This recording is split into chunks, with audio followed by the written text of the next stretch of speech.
श्री सूरदास जी महाराज नित्य पद रचना करके गायो करते, और दर्शन के समय श्री गिरिराज जी में ऊपर श्रीनाथ जी के मंदिर में जाकर के सेवा किया करते। से चलो जाते अपने अपने कक्षन में, और ठाकुर जी खिड़की से निकल करके दौड़ के जाते सूरदास जी की कुटिया में। सूरदास जी को दिखाई तो देवे ना है, चुपचाप ठाकुर जी जाकर के बैठ जाते और कोने में विराजमान है करके थोड़ी पे हाथ धर के सूरदास जी को देखते ही रहते बस। सूरदास जी नए नए पद बना बना करके गायो करते, ठाकुर जी बैठ करके उनको श्रवण करते रहते। अच्छा एक बात बताऊं, पता तो सूरदास जी को भी है कि ठाकुर जी आते हैं। तो जैसे ही गुसाई जी आरती करके बाहर गए, कपाट बंद गए, शामा शाम दोनों बिलग गए। किशोरी जी बोली मैं सबरी सच्चाई बताऊंगी गुसाई जी को। बोले कहा बताओगी? बोले सब झूठ बोलो तुम सपने अपने के कि मधुमंगल श्री रामा, मुझे पता तुम कहीं खिड़की तने करके जाओ कोई के पास, और मुझे सब पता मैं गुसाई जी को बताऊंगी। ठाकुर जी चरण श्री जी मान जाओ, मत बताइयो, तुम जो कहोगी सो करूंगा, मत बताइयो। किशोरी जी बोली एक शर्त है। बोले तुम जो कहोगी सो करूंगा, तुम बताओ कहाँ करना है। श्री जी बोली कल ते मैं चलूंगी संग में तुम जहां जाओ मां मुंह को लेके चलो। ठाकुर जी बोले जे ना है सके। बोले चो ना है सके? बोले आप बड़ी बड़ी करुणामयी हैं, बड़ी दयालु हैं, मैं तो जाऊं बा बेचारे लोग भक्तन से मिल मिला के आ जाऊं, उनके बेचारे इनके दीन दुखन को देख करके सब कुछ दे दोगी उन्हें, या हमारे मैं आपको अकेले छोड़ के जाऊं यहीं पे, आप मत चलियो। श्री जी बोली तो ठीक है मैं गुसाई जी को बता रही हूँ। ठाकुर जी बोले ना ले जाऊं तो ये गुसाई जी को बता देंगे, और गुसाई जी को पता चल गई तो गुसाई जी मेरा आनो जानो रुकवा देंगे। ठाकुर जी बोले आपकी एक शर्त मैं मानूंगा, वो एक शर्त आप मेरी मानो। बोले कहा? बोले मौन जाओगी मौन आओगी, कछु नहीं कहोगी ना करोगी वहां पे। श्री जी बोली ठीक है कछु ना करूंगी। ठाकुर जी बोले मैं विश्वास ना है रो, आप पे मुझे भरोसा ही ना है, नेक बाहर जामेंगी देखते ही ऐसी पिघल जामे। बोले ना मैं बिल्कुल ऐसे रहूंगी आपकी जैसी, जैसी जाऊंगी वैसी आ जाऊंगी। ठाकुर जी बोले ठीक है। दूसरे दिन ठाकुर जी श्री जी को लेकर के गए। कैसे कैसी कृपा सूरदास पे। सूरदास जी की कुटिया में चुपचाप चोरन की भांति ठाकुर जी घुस गए और श्री जी घुस गए, और दोनों एक कोने में बैठे हैं थोड़ी पे हाथ धर के, और ठाकुर जी हाथ पांव जोड़ रहे हैं। वो रोइयो मत, भावुक मत होइयो, जे कछु गावे हो तुम नेक में ही ऐसी है जाओगी, चुप रहो ना, मैं बैठ रही सुन रही हूँ बस। सूरदास जी ने गानो प्रारंभ किया, और जैसे ही गानो प्रारंभ किया, आहा श्री जी के तो भाव नेत्र सजल है गए। ठाकुर जी तो कह रही हैं जाकू नेत्र दे दो। अब ठाकुर जी बोले मैंने मना करी ना, ये सब ना होगो, ये सब ना करना है। अच्छा अच्छा ठीक है कोई बात ना, गान दो। श्री जी समझ गई जे तो कृपा करेंगे ना, मुझे कछु करना पड़ेगा। सूरदास जी अपने भाव गा करके और तुरंत अपनी लठिया दूड़ करके उठ करके खड़े हो गए और अपनी कुटिया से बाहर जाने लगे। ठाकुर जी बोले चलो श्री जी अब समय है गया, हम भी मंदिर चलें, गुसाई जी अभी कपाट खोल देंगे, आरती होएगी, व्यवस्थित रहना पड़ेगा। श्री जी बोली अभी तो समय है, ये सूरदास बेचारो अकेलो जा रहा है आगे आगे, या कि पीछे पीछे चल के देखो तो सही जाएगा कहाँ। ठाकुर जी बोले मैं तुम तो पहले ही मना कर रहा हूं, ये सब मत करियो। श्री जी बोली अब नेक देर की बात हो रही है, चल दो या के संग। सूरदास जी आगे आगे चल रहे हैं, पीछे श्यामा श्याम दोनों निहारते हुए चल रहे हैं। तभी एक बहुत गहरा गड्ढा आया सामने। सूरदास जी जब गड्ढा की तरफ जान लगे, जैसे ही जान लगे श्री जी बोली अरे अरे जी देखो गड्ढा में गिर जाएगा, अरे याकू जल्दी जाके रोको। ठाकुर जी कह रहे नहीं श्री जी बिल्कुल नहीं, वाकू गिरन दो, अपने आप संभलेगो, तुम बिल्कुल मत जाओ। अरे तुम कैसे हो बेचारो, गिरवे वारो वाकू लग जाएगी वाके। दोनों में ऐसी बात चल रही, इतने में सूरदास जी गिर गए गड्ढा में। ठाकुर जी बोले जल्दी चलो मंदिर खुलवे को समय है क्यों। श्री जी बोली पहले याकू बाहर निकालो, ये जब बाहर आ जाएगा तब जाऊंगी। ठाकुर जी बोले देखो मान जाओ। बोले ठीक है तुम अकेले चले जाओ, मैं तो ना जा रही, मैं तो याकू निकाल के जाऊंगी। अब श्री जी के बिना ठाकुर जी कैसे जाएं। ठाकुर जी बोले मैं तो पहले ही मना कर रहा हूं, मत चलो, मानो ना हो, मैं तो जानू ना आपकी बातन ने, ऐसी कृपा कर दें कोई पे भी। बोले कोई पे भी? सूरदास है। बोले मैं जानू पर अब यहाँ पे अभी कृपा ना करनी, कछु दिना और याकू ऐसे ही रहने दो। श्री जी बोली ना मुंह पे ना देखो जा रहा हो, अब ऐसा हो जाएगा यहाँ पे बिना कृपा किए गए तो श्रीनाथ जी के आधे नेत्र में आंसू ही रहेंगे, श्री जी रुदन करती रहेंगी। बोले मैं सुख से विराजनो चाहूं, वाकई नहीं पहले यहाँ पे कृपा करके चलो। श्री जी ने अपनी चुनरी दी और ठाकुर जी ने अपनी कारी कमरी वहां में बांध दी, और ऊपर से ठाकुर जी वह गड्ढा में चिल्ला के करें बाबा बाबा शब्द सुनते ही सूरदास जी के तो रोंगटे खड़े है गए। बोले जे कौन बोल रहा है? अरे कौन है भैया? अरे बाबा मैं हूं, यहीं पास के गांव का हूं, गोपाल।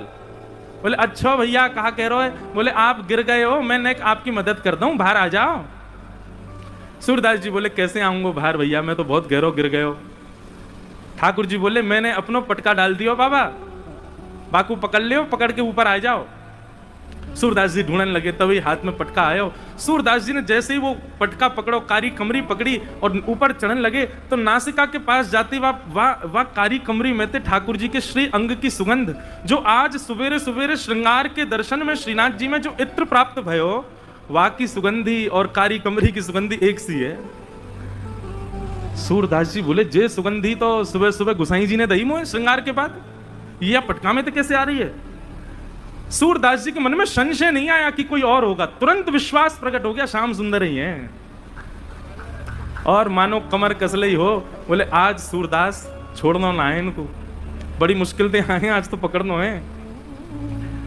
ऊपर आने लगे सूरदास। यहां ठाकुर जी श्री जी की चुनरी ते कारी कमरी बंदी भई है, और ठाकुर जी श्री जी की चुनरी पकड़ के खड़े हैं, और ठाकुर जी की कमर पकड़ के श्री जी खींच रही हैं पीछे, और सूरदास बाहर आ रहे हैं। सूरदास जी जैसे जैसे बाहर आ रहे हैं, नेत्रन में आंसू आ रहे हैं, लेकिन पी रहे हैं। बोले आज भावुक ना होनो, आज तो चतुराई दिखानी है।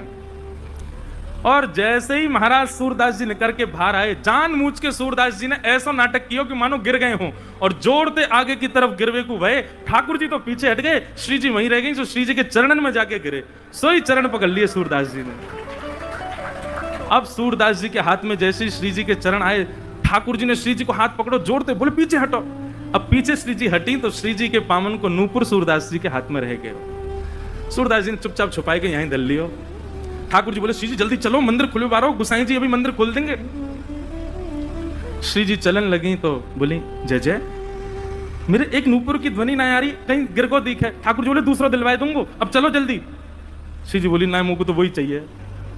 ठाकुर जी बोले यही मारे ना लेके आ रहा हूं आपको। अब पीछे मुड़ के देखिए तो सूरदास जी वह नूपुर को ऐसे कान से लगाए करके वह की ध्वनि सुन रहे हैं, देख तो सके ना है, वह की कोमलता को अनुभव कर रहे हैं। वह बाबा के पास में जय जय, वहीं चलो। ठाकुर जी बोले अब यही पर रहने दो, मैं दूसरी दिलाई दूंगा तुम्हें, अब चलो जल्दी, मंदिर में खुल जाएगा नहीं तो। बोले ना मुंह को तो यही चाहिए। बाबा अरे भैया कौन है? बोले मैं ही हूं गोपाल, अब ही जाने आपको बाहर निकालो। अच्छा भैया कहे कहा बात है? बोले बाबा मेरे संग मेरी सखी आई, बाको नूपुर गिर गयो, आपने दल लियो अपने पास, बाकू दे दो। सूरदास जी बोले जे नूपुर? बोले हम बे। बोले जे तो वाको है जो मेरे मुंह को निकार में आयो का। बोले बाबा मैं वही तो हूं। बोले मोहे का पता भैया तू वही है, मुंह दिखाई तो देवे ना है। अरे बाबा मान जा जे हमारो ही नूपुर है। बोले अच्छा तेरी सखी के पास एक नूपुर होगा, एक नूपुर तो मेरे पास है। सखी ने आगे आए करके अपने दूसरे पाम के नूपुर की पहचान मुंह को कराए दे, मैं छू करके देख लूंगा कि हाँ जी वही नूपुर है तो दूसरे पाम में पहनाए दूंगा, और नहीं तो भैया मैंने कहीं तोय दे दी और असली या को हकदार आयो और बाने आके मुझसे कही तो मैं तो बड़ी विडंबना में फंस जाऊंगा, मुझे तो पता ना है असली कौन है। ठाकुर जी बोले श्री जी जो बहुत चतुराई कर रहा है, या को पता चल गई है कि आप ही श्री जी हो और ये दूसरा पाम पकड़ लेगो आपको। श्री जी बोली पकड़े तो पकड़न दो, लेकिन आज ये नूपुर लेके ही जाऊंगी। वो नूपुर के प्रति आसक्ति थोड़ी हमारी श्यामाजू की, उनकी तो जब से दृष्टि में आ गए सूरदास जी तब से बस यही चिंता है श्री जी को कि आप कृपा कैसे करूं मैं। श्री जी आगे बढ़ने लगी, ठाकुर जी पाम पूछे, तुम्हारे पाम पूछो या पास मत जाओ, पकड़ लेगो। श्री जी चलती जा रही हैं, लो बाबा दूसरे पाम के नूपुर की पहचान कर लो। सूरदास जी ने दूसरे पाम को स्पर्श किया, बांधी भाई नूपुर हाथ से छुई, नेत्रन से आंसू बहन रहे हैं। लाली अपनो पहलो पाम आगे कर दे मैं पहना दूं। श्री जी ने पाम आगे कियो। सूरदास जी जैसे ही नूपुर बांधन लगे, नूपुर बांधते ही सूरदास जी ने तो ऐसे अंक में श्री जी के दोनों चरण पकड़ लिए। बोले अब नहीं जान दूंगा, अब तो कृपा करो मुंह पे, कृपा करो तभी जान दूंगा। यहाँ ठाकुर जी खींच रहे हैं श्री जी को, लेकिन श्री जी कस के पकड़ लें सूरदास जी ने। अरे बाबा छोड़ दे। बोले आज नहीं छोड़ूंगा, बड़े दिनान में हाथ आए हो। 84 लाखन में घुमाए घुमाए करके जैसे तैसे तो सूरदास बनाऊं, जैसे तैसे गिरिराज जी आके अटकाऊं, जैसे तैसे श्री वल्लभाचार्य जी की मुंह को दीक्षा प्राप्त भई है, अब ना छोड़ूंगा, अब तो जय जय कृपा करो। बोले कहां कृपा करें? बोले मैंने जीवन में आपसे कछु नहीं मांगो, लेकिन आज मांग रहा हूं। ये दो चक्षु, इनकी कभी मुंह को अभाव को अनुभव ना भयो कि आपने मुंह को क्यों ना दिए। बहुत कृपा ठाकुर जी जो आपने ना दिए, लेकिन आज पहली बार ऐसा लग रहा है काश मुंह पे नेत्र होते तो मैं दोनों युगल के दर्शन कर लेता। सूरदास जी ने तो कही है, श्री जी ने तो इतने अपने हाथ धर दिए, बोले बाबा आंख खोल लो। ठाकुर जी कह रहे हैं कि मुझे पूछ तो ले करो। किशोरी जी कह रही है पूछो पूछो वारो काम ना है, सब होन दो, बाबा आंख खोलो। सूरदास जी ने अपने जीवन में पहले बार कमल जैसे, बिल्कुल ठाकुर जी जैसे नेत्र प्रदान कर दिए सूरदास जी को।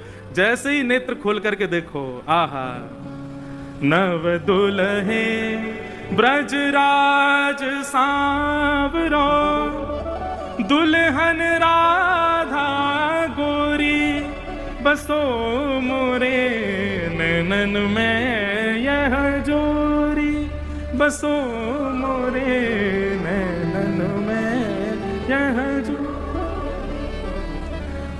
यही गिरिराज जी की तलेटी में दोनों युगल खड़े हैं, एक दूसरे के गले में गलवैयां डाले और सूरदास जी दर्शन कर रहे हैं।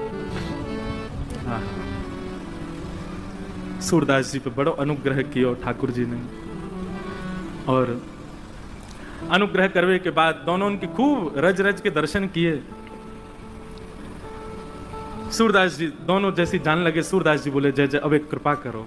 बोले कहा, ये जो दो नेत्र आपने मुझ को प्रदान किए ना, इनसे मैंने आपके दर्शन कर लिए, अब ये नेत्र मुझसे वापस ले लो, अब मुझ को फिर से आंधरो बनाए दो। क्यों? बोले अब आप दो बस गए, बस आप दो मेरे चित्त में विराजे रहो, बाकी अब संसार में मुझ को कोई और को नहीं देखना, फिर से मुझ को अंधो कर दो। बोलो भक्त वत्सल भगवान की